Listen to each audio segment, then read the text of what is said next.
ಎಲ್ಲರಿಗೂ ನಮಸ್ಕಾರ. ನನ್ನ ಹೆಸರು ಶಿವಾಜಿ ಅಂತ. ಇಂಡಿಯಾ ಮತ್ತು ನ್ಯೂಜಿಲೆಂಡ್ ಫೈನಲ್ ಮ್ಯಾಚಲ್ಲಿ ವಿರಾಟ್ ಅವರು ಆಡಿದರೆ 100% ಇಂಡಿಯಾ ವಿನ್ ಆಗೇ ಆಗುತ್ತೆ. ಜೊತೆಗೆ ರವೀಂದ್ರ ಹಾಗೂ ವಿಲಿಯಮ್ಸನ್ನ ವಿಕೆಟ್ ತೆಗಿಬೇಕು. ಅದೇ ರೀತಿ ಸ್ಯಾಂಟನ್ ಬಾಲ್ಗೆ ಸ್ವಲ್ಪ ನೋಡ್ಕೊಂಡು ಆಡಿದರೆ ಇಂಡಿಯಾ 100% ವಿನ್ ಆಗೇ ಆಗುತ್ತೆ. ಅದಕ್ಕಿಂತ ಮುಂಚೆ ಎಷ್ಟು ಎಫೆಕ್ಟ್ ಹಾಕ್ಯಾರ ಅದಕ್ಕಿಂತ ಸ್ವಲ್ಪ ಹೆಚ್ಚಿನ ಎಫೆಕ್ಟ್ ಹಾಕಿರಂದ್ರೆ ಒಳ್ಳೇದಾಗ್ತದೆ ಅಂತ ನಮ್ಮ ಅಭಿಪ್ರಾಯ ಸರ್. ಬಟ್ ಇಂಡಿಯಾ ಎಷ್ಟೆಲ್ಲ ಕಪ್ ಗೆಲ್ಲುತ್ತೆ. ಇಂಡಿಯಾ ಇದು ಕಪ್ ಗೆಲ್ಲುತ್ತೆ ಸರ್ ಪಕ್ಕ.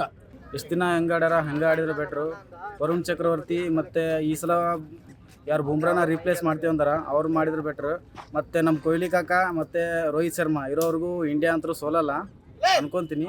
ಮತ್ತು ಬೌಲರ್ಸ್ ಎಲ್ಲ ಸ್ವಲ್ಪ ಹೆವಿ ಪರ್ಫಾರ್ಮ್ ಮಾಡಿದ್ರೆ ಈ ಸಲ ಕಪ್ ನಮ್ಮದೇ.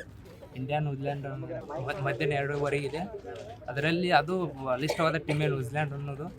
ಆದರೂ ಇಂಡಿಯಾ ಅನ್ನೋದು ಗೆಲ್ಬೋದು ಅನಿಸುತ್ತೆ. ಆದರೂ ಒಂದು ಇಬ್ಬರನ್ನ ತೆಗೆದ್ರೆ ಆಗ್ಬೋದು. ವಿಲಿಯಮ್ಸನ್ನು ಮತ್ತು ಮಿಚಲ್ ಅವರೊಬ್ಬರು ಇಬ್ಬರು ತೆಗೆದ್ರೆ ಅದು ಮುಗಿದೋಗುತ್ತೆ. ಆದ್ರೂ ನೋಡೋಣ. ಇಂಡಿಯಾ ವಿನ್ ಆಗ್ಬೇಕಂದ್ರೆ ಅಂತ ಇಂಡಿಯಾ ವಿನ್ ಆಗುತ್ತೆ. ಎಲ್ಲರಿಗೂ ನಮಸ್ಕಾರ. ನನ್ನ ಹೆಸರು ಶಿವಾಜಿ ಅಂತ. ಇಂಡಿಯಾ ಮತ್ತು ನ್ಯೂಜಿಲೆಂಡ್ ಫೈನಲ್ ಮ್ಯಾಚಲ್ಲಿ ವಿರಾಟ್ ಅವರು ಆಡಿದರೆ 100% ಇಂಡಿಯಾ ವಿನ್ ಆಗೇ ಆಗುತ್ತೆ. ಜೊತೆಗೆ ರವೀಂದ್ರ ಹಾಗೂ ವಿಲಿಯಮ್ಸನ್ನ ವಿಕೆಟ್ ತೆಗಿಬೇಕು. ಅದೇ ರೀತಿ ಸ್ಯಾಂಟನ್ ಬಾಲ್ಗೆ ಸ್ವಲ್ಪ ನೋಡ್ಕೊಂಡು ಆಡಿದರೆ ಇಂಡಿಯಾ 100% ವಿನ್ ಆಗೇ ಆಗುತ್ತೆ. ಅದಕ್ಕಿಂತ ಮುಂಚೆ ಎಷ್ಟು ಎಫೆಕ್ಟ್ ಹಾಕ್ಯಾರ ಅದಕ್ಕಿಂತ ಸ್ವಲ್ಪ ಹೆಚ್ಚಿನ ಎಫೆಕ್ಟ್ ಹಾಕಿರಂದ್ರೆ ಒಳ್ಳೇದಾಗ್ತದೆ ಅಂತ ನಮ್ಮ ಅಭಿಪ್ರಾಯ ಸರ್. ಬಟ್ ಇಂಡಿಯಾ ಎಷ್ಟೆಲ್ಲ ಕಪ್ ಗೆಲ್ಲುತ್ತೆ. ಇಂಡಿಯಾ ಇದು ಕಪ್ ಗೆಲ್ಲುತ್ತೆ ಸರ್ ಪಕ್ಕ. ಎಷ್ಟು ದಿನ ಹೆಂಗಾಡ್ಯಾರ ಹಂಗೆ ಆಡಿದ್ರೆ ಬೆಟ್ರು. ವರುಣ್ ಚಕ್ರವರ್ತಿ ಮತ್ತು ಈ ಸಲ ಯಾರು ಬುಮ್ರಾನ ರೀಪ್ಲೇಸ್ ಮಾಡ್ತೀವಿ ಅಂದಾರ ಅವ್ರು ಮಾಡಿದ್ರೆ ಬೆಟ್ರು.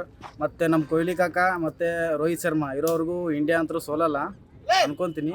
ಮತ್ತು ಬೌಲರ್ಸ್ ಎಲ್ಲ ಸ್ವಲ್ಪ ಹೆವಿ ಪರ್ಫಾರ್ಮ್ ಮಾಡಿದ್ರೆ ಈ ಸಲ ಕಪ್ ನಮ್ಮದೇ. ಇಂಡಿಯಾ ನ್ಯೂಜಿಲ್ಯಾಂಡ್ ಮಧ್ಯಾಹ್ನ 2:15 ಇದೆ. ಅದರಲ್ಲಿ ಅದು ಬಲಿಷ್ಠವಾದ ಟೀಮೇ ನ್ಯೂಜಿಲ್ಯಾಂಡ್ ಅನ್ನೋದು.